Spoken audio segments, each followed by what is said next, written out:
झूठ बिक रहा है बाजारों में, सच का खरीदार कोई नहीं। दरअसल हर कोई जानता है कि कौन क्या पहनेगा, क्या खाएगा, कहाँ इबादत करेगा। इन पर अदालत का कोई दखल नहीं है। लेकिन क्योंकि यहाँ बात एक खास कम्युनिटी की है और जिनसे नफरत बढ़ाने से मुल्क की मेजॉरिटेरियन कम्युनिटी को खुशी मिलती है, तो फिर हिजाब मसले को लेकर आए फैसले पर इतना ताज्जुब क्यों कर रहे हो भाई? कर्नाटक के उडुपी में 6 मुस्लिम लड़कियों को हिजाब में क्लास करने से रोके जाने के बाद से ही हिजाब का मुद्दा चर्चा में है। कर्नाटक से उठा ये हिजाब का मुद्दा सुप्रीम कोर्ट तक पहुंचते हुए कई अंतरराष्ट्रीय चेहरों के बयान आने के बाद अब इंटरनेशनल मुद्दा बन चुका है। US ambassador for religious freedom Rashad Hussain, nobel prize winner Malala Yousafzai और मैनचेस्टर यूनाइटेड के फ्रांसीसी फुटबॉलर पॉल पोगंबा समेत कई जानी मानी इंटरनेशनल हस्तियां हिजाब पर बयान दे चुकी हैं। और इन सारे तमाशों के बीच अब कर्नाटक हाई कोर्ट ने हिजाब को बैन करने को चैलेंज करने वाली लड़कियों के पेटिशंस यानी याचिकाओं को खारिज कर दिया है। हाई कोर्ट का कहना है कि हिजाब पहनना इस्लाम की कंपलसरी मजहबी प्रैक्टिस नहीं है। मामले की सेंसिटिविटी को देखते हुए अदालत के फैसले से पहले राज्य में अमन चैन बनाए रखने के लिए पुलिस के डायरेक्टर जनरल ने राज्य पुलिस को चौकस रहने का हुक्म दिया था। बेंगलुरु, मैसूर और बेलगावी में आज से एक हफ्ते के लिए प्रोहिबिटरी ऑर्डर लागू कर दिया गया है। उडुपी में पहले से ही धारा 144 लागू है। उडुपी, साउथ कन्नड़, शिवमोगा और कुलबर्गी में आज स्कूल्स बंद हैं। मतलब कर्नाटक हाई कोर्ट ने स्कूलों में हिजाब पहनने की इजाजत देने से मना कर दिया है। माननीय हाई कोर्ट की रिस्पेक्ट करते हुए मैं इस फैसले पर एतराज जताना चाहती हूं। हाई कोर्ट का यह फैसला डाइवर्सिटी और पर्सनल चॉइस का खुला वायलेशन है। आजाद सोच और डाइवर्सिटी को जगह देना डेमोक्रेसी में ज्यादा मजबूती लाता है। जजेस को इंडिविजुअल प्रेजुडिसेस, डिस्क्रिमिनेशन यानी पक्षपात और खुद के धर्म से बाहर निकलकर फैसला करना चाहिए। वो इंसाफ की सबसे ऊंची सीट पर बैठे हैं। फंडामेंटल राइट्स स्टेट के तरफ से किसी शख्स के एक्सप्लॉयटेशन यानी शोषण से बचाने के लिए हैं, चाहे वो किसी भी मजहब का क्यों ना हो। फंडामेंटल राइट्स व्यक्ति की आजादी को ज्यादा से ज्यादा करने के लिए हैं, जिससे उसकी जिंदगी में ज्यादा सहूलियतें आए। भारत में आर्टिकल 19 और आर्टिकल 21 के तहत फंडामेंटल राइट्स की एक्सप्लेनेशन से बहुत सारे नए हक जुड़े हुए हैं जो लिखे हुए नहीं हैं, लेकिन अदालतों के इंटरप्रिटेशन और फैसलों से वो नागरिकों के खाते में जुड़े और उसने इंसान की जिंदगी को और ज्यादा आसान और आजाद बनाया है।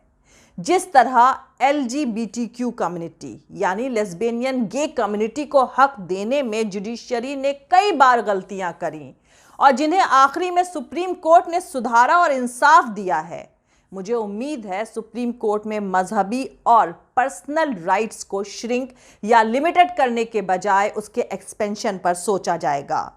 कर्नाटक हाई कोर्ट के पास ये मौका था, लेकिन उसके फैसले का अंदाजा ज्यादातर लोगों को पहले से ही था, वरना फैसला सुनाने में इतने दिन न लगते।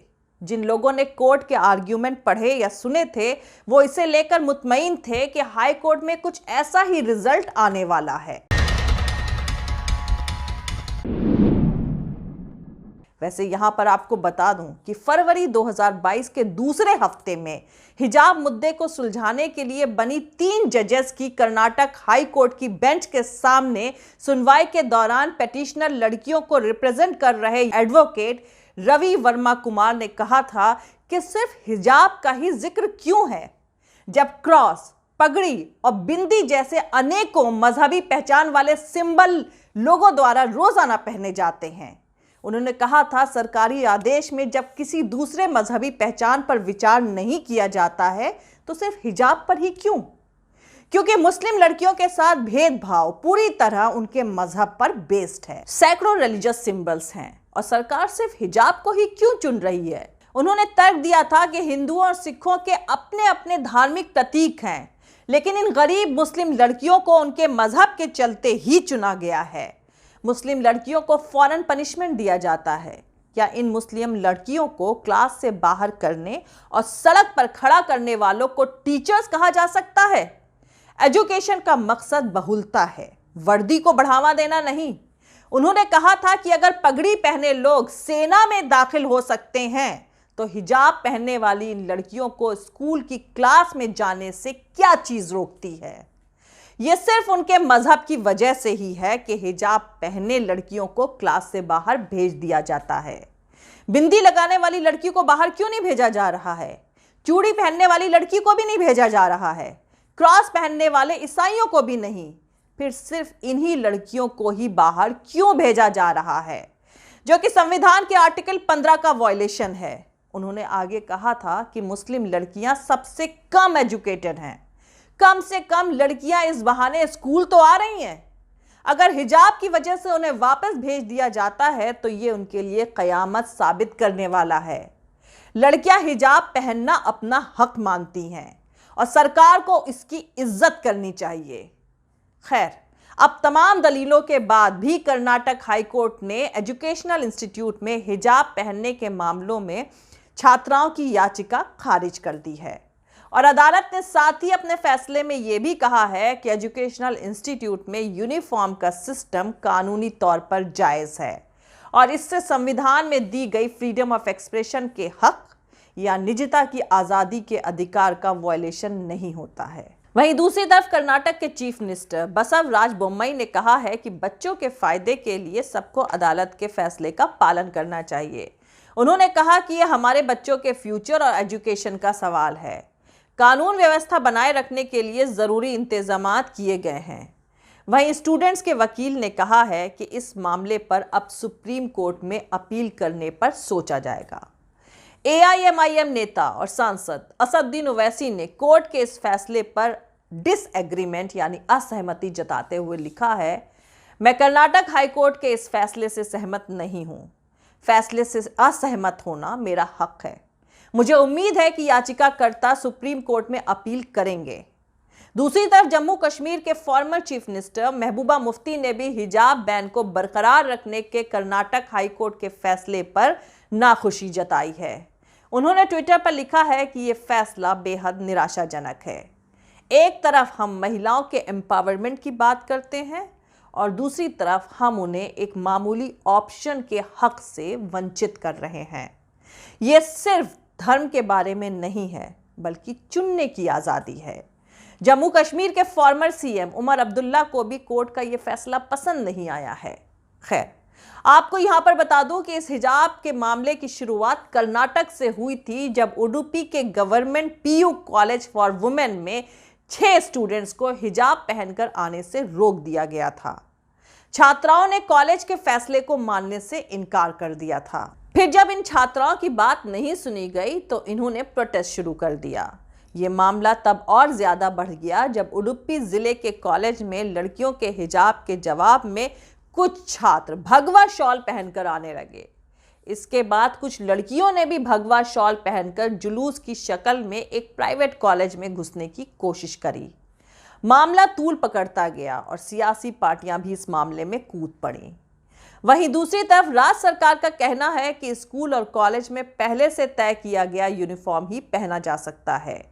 कॉलेज ने लड़कियों को यह ऑप्शन भी दिया कि वो स्कूल आते और जाते वक्त हिजाब पहन सकती हैं, लेकिन क्लास करते वक्त उन्हें हिजाब उतारना होगा। पर छात्राओं का कहना था कि वो हिजाब पहनकर ही क्लास करना चाहती हैं।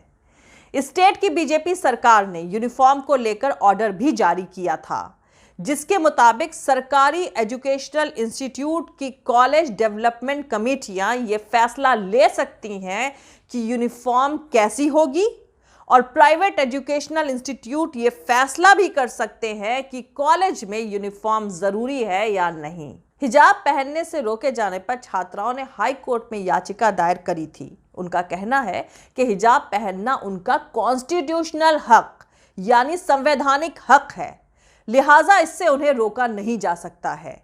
पहले इस मामले की हाई कोर्ट की सिंगल बेंच सुनवाई कर रहा था, लेकिन फिर इसे 3 जजेस की बेंच के पास भेज दिया गया।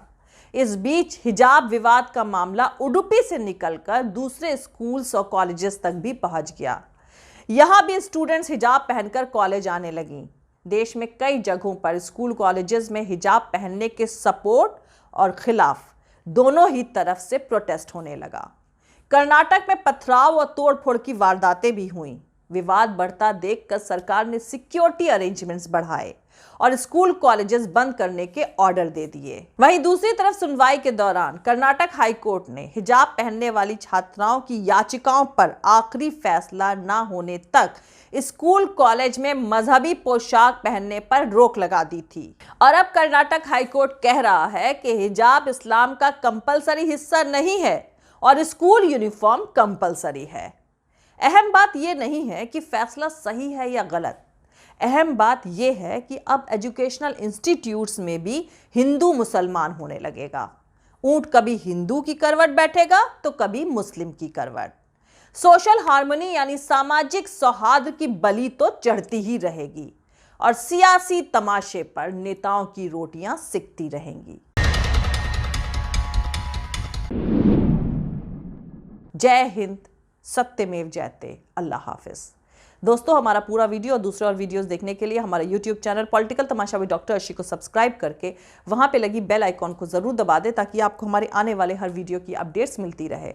और दोस्तों, अगर आपको हमारा काम पसंद आता है, हमारे वीडियोस पसंद आते हैं तो www.patreon.com/dr अर्शी खान पर जाकर डोनेट करके आप हमारे काम को सपोर्ट कर सकते हैं। दोस्तों, अगर आपको हमारा वीडियो पसंद आता है तो लाइक और शेयर करना हरगिज नहीं भूलें।